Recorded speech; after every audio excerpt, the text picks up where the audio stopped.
जैसा कि डीजीएम साहब ने कहा कि हिंदी को उसका अपना दर्जा नहीं मिला, ये बात सही है।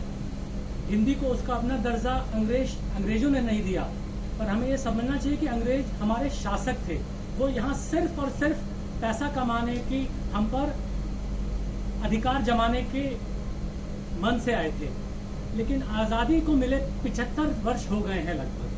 तो इन 75 सालों में मैंने क्या किया हिंदी के लिए, या आपने क्या किया, ये सवाल हमें सबसे पहले अपने आप से पूछना चाहिए। अंग्रेज तो आकर के चले गए, लेकिन जो बुद्धिजीवी हमारे यहाँ बैठे हुए हैं, जिन्होंने नीतियां बनाई, उन्होंने वो लॉर्ड मैकॉले की नीति को बदला क्यों नहीं, ये एक सवाल है।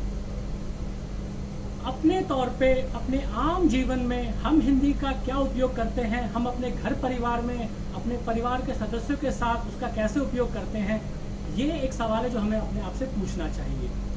एक छोटा सा शब्द है अंग्रेजी का जिसका नाम है फैशन, प्रचलन। मेरा ये मानना है कि अंग्रेजी में बात करना फैशनेबल माना जाता है, अंग्रेजी में बात करना मॉडर्न, खुले विचारों का माना जाता है। और अगर कोई व्यक्ति विशेष हिंदी में वार्तालाप करेगा तो ऐसा समझा जाता है कि शायद उसकी अकल कम है, शायद उसकी जानकारी कम है, जो कि नहीं है। जैसा डीजीएम साहब ने कहा, युवाओं की ये बहुत बड़ी जिम्मेदारी है कि वो इस बात को समझे, वो अपनी आने वाली पीढ़ी को ये सौगात देके जाएं कि हिंदी को उसका अपना दर्जा मिले। हम सबको अपने अपने कार्यों में इस बात पर ध्यान देना होगा। उसके बाद डीजीएम साहब ने हिमालय की बात कही, तो हिमालय की बात को आगे बढ़ाते हुए मैं आप सबको बताना चाहूँगा कि परसों 8 सितंबर को हिमालय दिवस मनाया जाता है हमारे पूरे भारतवर्ष में। लेकिन क्या हमको ये जानकारी है? नहीं। लेकिन क्रिसमस कब मनाया जाता है ये शायद हमारे घर में हर एक छोटे बच्चे को मालूम होगा। उनको ये इतना फैशन हो गया है, इतनी भीतर तक उनके दिलो दिमाग पे छा गया है कि बच्चे, मेरी बेटी खुद एक चिट्ठी लिख देती है रात को कि पापा सेंटा आएगा तो ये लिस्ट है मेरी, और मुझे फिर वो काम करना ही पड़ता है कि उसके तकिए के नीचे सामान रख दें। और मुझे भी खुशी होगी कि अगर कभी वो यही ओहदा हनुमान जी को दे दे, जो कि हमारे अपने हैं।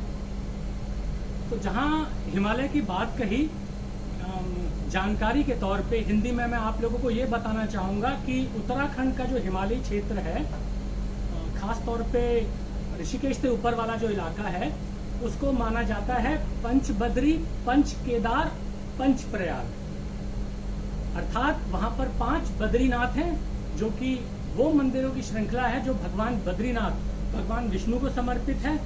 पंच केदार वो 5 मंदिरों की श्रृंखला जो भगवान भोलेनाथ, भगवान शंकर को समर्पित है। और पंच प्रयाग यानी कि वो पवित्र स्थल जहां पर नदियों का संगम है। तो हम गंगा की बात जानेंगे। गंगा नाम कहां से आया? बद्रीनाथ के ऊपर एक सतोपंथ ग्लेशियर है। सतोपंथ ग्लेशियर से अलकनंदा नदी का अवगमन होता है। ये अलकनंदा नदी आगे चल करके विष्णु प्रयाग में धौली गंगा इसमें सम्मिलित हो जाती है। धौली गंगा ने अपना अस्तित्व विष्णु प्रयाग में खो दिया, उसके आगे बढ़ी तो नंद प्रयाग आया। नंद प्रयाग में नंदाकिनी नदी इसमें मिल जाती है और अलकनंदा आगे चलती है। इसके आगे कर्ण प्रयाग आता है। कर्ण प्रयाग में पिंडर नदी जो पिंडारी ग्लेशियर से निकली अलकनंदा नदी में मिलती है, अपना अस्तित्व खो देती है। आगे रुद्रप्रयाग से केदारनाथ का रास्ता कटता है। केदारनाथ में मंदाकिनी नदी, ये वही नदी है जो पीछे केदारनाथ के ग्लेशियर से निकलती है और जिसने 2013 में बहुत ही विकराल रूप ले लिया था और बड़ी त्रासदी हुई थी। रुद्रप्रयाग के आगे आता है देवप्रयाग। दोस्तों, देवप्रयाग में इसमें अलकनंदा में भागीरथ नदी, ये भागीरथ नदी है राजा भागीरथ के नाम पर, जो ऊपर गौमुख गंगोत्री ग्लेशियर से निकलती है और देवप्रयाग में अलकनंदा नदी में मिलती है। आप में से कोई भी अगर कभी उस तरफ को जाए तो मेरे कहने पर एक बार देवप्रयाग में रुके और वो देखेगा कि 2 नदियों का रंग बहुत भिन्न है और वहां वो समा जाती है। देवप्रयाग वो पवित्र स्थल है जहां से अलकनंदा अपना नाम छोड़ देती है और उसका नाम होता है गंगा। देवप्रयाग के आगे से उस पवित्र नदी को गंगा के नाम से बुलाया जाता है। मेरी आप लोगों से ये विनती है कि जब कभी आपको मौका मिले, आप घूमने जा रहे हैं तो आप पहले भारत में घूमें, पहले आप भारत की संस्कृति को देखें, पहले आप भारत की जो सौंदर्य है उसको निहारें।